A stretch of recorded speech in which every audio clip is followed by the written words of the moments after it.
తిరిగి BCN news కి స్వాగతం. మైనార్టీల సంక్షేమానికి కూటమి ప్రభుత్వం కట్టుబడి ఉందని, పేదలైన మైనార్టీలను అన్ని విధాలా ఆదుకుంటామని రాష్ట్ర minority finance corporation chairman Maulana Mushtaq Ahmed Saheb తెలియజేశారు.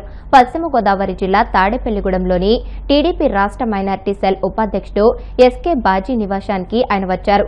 ఈ సందర్భంగా ఆయన మాట్లాడుతూ మైనార్టీ కార్పొరేషన్ తరఫున యాప్లో పోర్టల్ ఓపెన్ అయిందని, పేదలైన మైనార్టీలు సహాయం కోసం అందులో దరఖాస్తు చేసుకోవాలని సూచించారు. మైనార్టీల సంక్షేమానికి చంద్రబాబు ప్రాధాన్యతనిస్తున్నారని తెలియజేశారు. ప్రియతమ నాయకులు గౌరవ ముఖ్యమంత్రి వర్యులు నారా చంద్రబాబు గారు మేనిఫెస్టోలో ఎలక్షన్ సమయంలో ఏదైతే హామీలు ఇచ్చారో తూచా తప్పకుండా పాటించారు. వైసీపీ ఆ రోజుల్లో వైసీపీ దుర్మార్గులు అమరావతి రాజధాని గ్రాఫిక్స్ అన్నారు. ఆ తర్వాత 19 to 24 వరకు పరిపాలించారు వైసీపీ వాళ్ళు. ఎక్కడ కూర్చున్నారు? అదే మన అధినేత నిర్మించిన సచివాలయం నుంచే కదా. మీరు చేసింది ఏమిటి? ఏ రాజధాని కన్నా డెవలప్ చేయాలని ఒక ఇటుక అన్న పెట్టారా? పెట్టలే. అబద్ధాలతో 5 సంవత్సరాలు మీరు కంప్లీట్ చేశారు. బూతులు, ఎవరు ప్రశ్నిస్తే అక్రమ కేసులు, ప్రజాస్వామ్యంని ఖూని చేస్తూ, రాజ్యాంగాన్ని తుంగలు తొక్కుతూ రాష్ట్రాన్ని మీరు సర్వనాశనం చేసిపోయారు. తెలుగుదేశం హయాంలో గతంలో కూడా ఇప్పుడు ప్రియతమ నాయకులు గౌరవ ముఖ్యమంత్రి వర్యులు నారా చంద్రబాబు గారు రాష్ట్ర ప్రజలు ప్రతి క్షణం ఇదే ఆలోచన. రాష్ట్రం బాగుపడాలి, రాష్ట్ర ప్రజలు బాగుపడాలి. చేసింది చెప్పుకోవడం, ప్రజల్లోకి తీసుకుపోవడం చాలా అవసరం.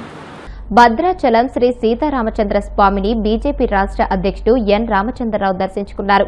ముందుగా బలిపీఠం వద్ద నమస్కరించుకుని అంతరాలయంలోని మూలమూర్తుల వద్ద ప్రత్యేక పూజలు చేశారు. అనంతరం ఆలయ ప్రాంగణంలో ఉన్న భద్రుని కోవెలను లక్ష్మీ తాయారమ్మ వారిని, ఆంజనేయ స్వామి వారిని దర్శించుకున్నారు. తాయారమ్మ వారి సన్నిధిలో అర్చకులు వారికి వేదాశీర్వచనం అందజేసి స్వామివారి తీర్థ ప్రసాదాలను, శేషవస్త్రాలను అందజేశారు. దక్షిణ రాముడిగా, దక్షిణ అయోధ్యగా పేరు వేసినటువంటి ఒక భద్రాద్రికి గతంలో కిషన్ రెడ్డి గారు కల్చరల్ మినిస్టర్ ఉన్నప్పుడు 98 కోట్లు ఈ యొక్క ప్రాంతాన్ని, ఈ యొక్క అభివృద్ధి చేయడానికి, ఈ యొక్క గుడిని, ఆలయాలు చేయడానికి వారు ఇచ్చారు. దాంట్లో 48 కోట్లు ఇప్పటికే రిలీజ్ అయింది. మిగతావి డిపిఆర్ వచ్చిన తర్వాత మిగతావి వచ్చే అవకాశాలు ఉన్నాయి. ఇది రామాయణ సర్క్యూట్లో పెట్టాలని చెప్పేసి భద్రాద్రి ఒక అర్చకులుగా ఈరోజు నేను నా సొంత ప్రయత్నం చేస్తాను, నా పార్టీ తరఫున ప్రయత్నం చేస్తాను. కల్చరల్ మినిస్టర్ ఇన్ఛార్జ్ ఉంటాను, వారిని కూడా అడుగుతాను. ఎందుకంటే ఈ యొక్క ప్రఖ్యాతి చెందినటువంటి యొక్క మహిమ చెందినటువంటి భద్రాద్రి రాముడి యొక్క దేవాలయం మనందరికీ కూడా ప్రతిష్టకరమైనటువంటి. అయితే ఈ సందర్భంగా మనం గుర్తు చేసుకోవాల్సింది, గత ప్రభుత్వాలు కానీ ఇప్పుడున్న ప్రభుత్వాలు కానీ రాముడి యొక్క సందర్భంగా, రామనవమి సందర్భంగా కానీ ఇంకేదైనా సందర్భంగా కానీ వారు మన ఒక దేవాలయాల్ని, వాళ్ళు మాట్లాడుతున్న మాటలు ఎప్పుడు కూడా గౌరవించాలి. ఇక్కడ కావాల్సినటువంటి అభివృద్ధి కార్యక్రమాలు కానివ్వండి, లేకపోతే ఇక్కడ తెలుస్తున్నటువంటి యొక్క సాంప్రదాయ పద్ధతులు కూడా చాలాసార్లు విభిన్నంగా వారు ప్రవర్తించారు. దీన్ని తీవ్రంగా దాన్ని ఖండిస్తా ఉన్నాం. అటువంటి ఒక ఈ 2 ప్రభుత్వాలు కూడా రాముడి యొక్క దేవాలయాన్ని కేంద్ర ప్రభుత్వం చేస్తున్నటువంటి దీన్ని వాళ్ళు అప్రిషియేట్ చేసిన వాళ్ళు కూడా ఇక్కడ డెవలప్ చేస్తున్న కోసం అని చెప్పి మేము కోరుతూ, మరి ఈ మధ్య కాలంలో హిందూ దేవాలయాలపైన, హిందూ సంస్థలపైన చాలా దాడులు జరుగుతూ ఉన్నాయి.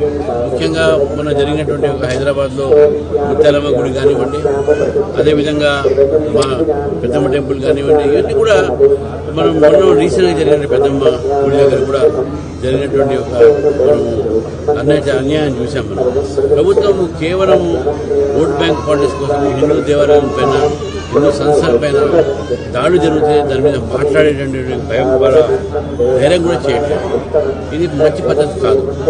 రెండో విషయం వచ్చే ఖమ్మంలో ఉన్నటువంటి ఒక ఏదైతే టీటీడీ భూమి ఉన్నాయో దాన్ని కూడా అన్ని మతస్థులకు ఇచ్చేసి దాంట్లో మార్కెట్ నిర్మాణం చేయడం ఇవన్నీ కూడా చేశారు.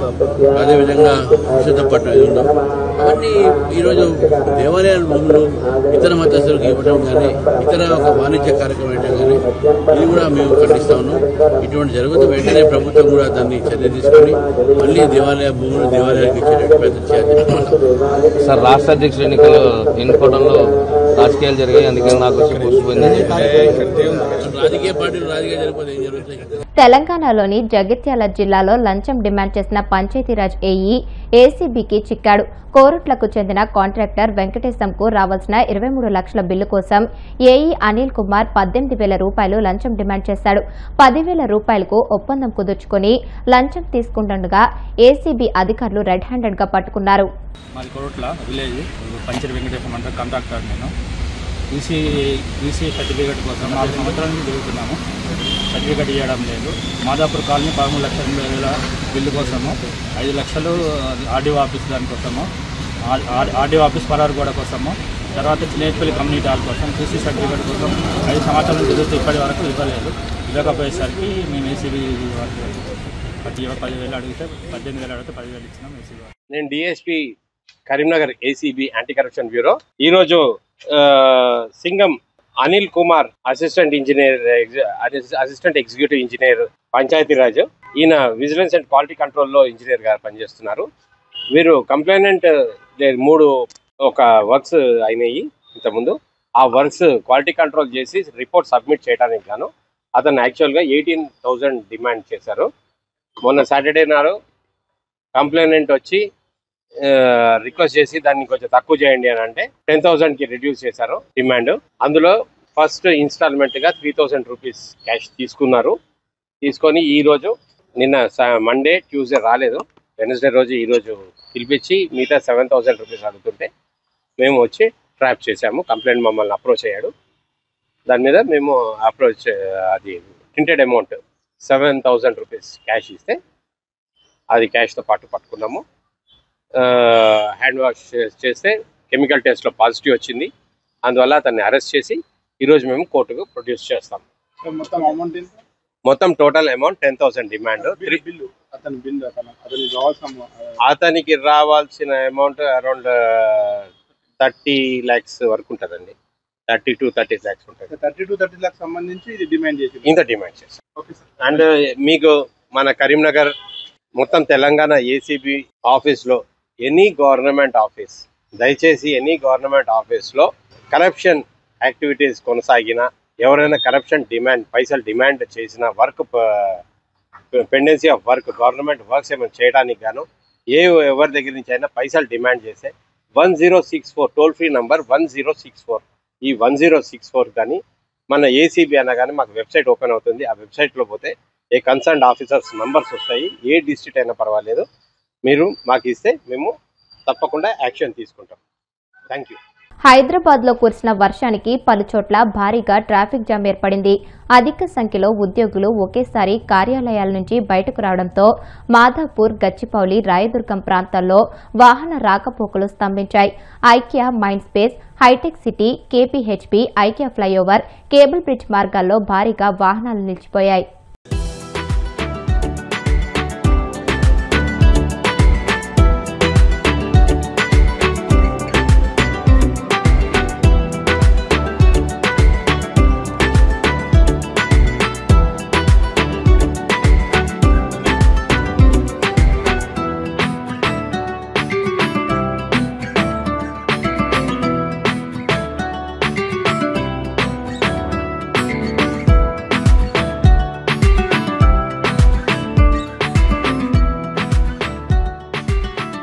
వార్తలు ముగించే ముందు ముఖ్యాంశాలు మరొకసారి.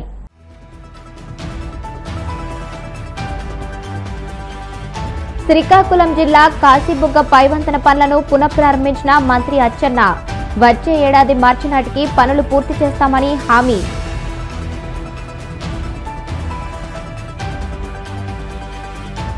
లిక్కర్ కేసులో సిట్ కట్టుకథలకు అడ్డే లేకుండా పోతుందన్న మాజీ మంత్రి పేర్ని. రాజకీయంగా జగన్ తనకు అడ్డు ఉండకూడదన్నదే చంద్రబాబు ఆలోచన అని వ్యాఖ్య.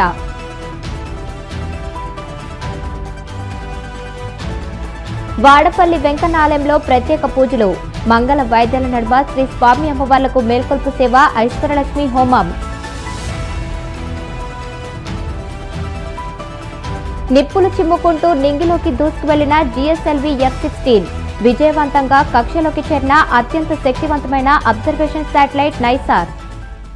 ఈ వార్తలు ఇంతటితో సమాప్తం. మరిన్ని వార్తల కోసం BCN digital YouTube channel, Facebook page ని ఫాలో అవ్వండి. అప్డేటెడ్ వార్తల కోసం ప్లీజ్ సబ్స్క్రైబ్.